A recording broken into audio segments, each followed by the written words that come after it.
And then when I saw this, I put a tweet out saying that Stroll lost it by himself. And I thought, here we go. He's got his drive for next year. And this is where Perez starts to outshine Stroll with the least favourable car. And Stroll's managed to lose it all by himself and put it into the wall. I was wrong. He got clipped by Leclerc, which I didn't realise until 10 or 11 laps later. Really unfortunate. Really unfortunate. I was really surprised that Leclerc wasn't even investigated for that. Because if you cause an accident, you rightly should be investigated, even if it becomes just a racing incident. I think it was investigated. They just didn't award a penalty. He was definitely under investigation at one point, I think. Was he? I don't know if he was. I think so, because I remember them saying... I'm sure I remember them saying at some point... or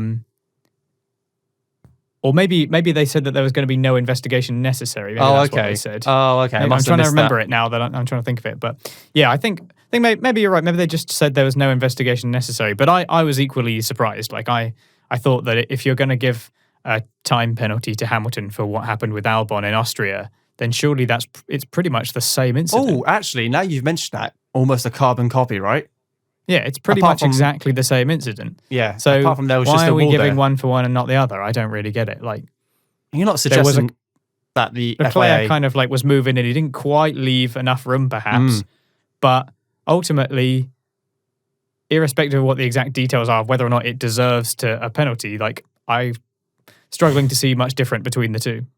Completely agree. I think what you're starting to suggest is there's a little bit of inconsistency with the stewards in office, which I can't believe anyone would suggest that. That's never happened before in Formula One. But yeah, it is a little bit annoying.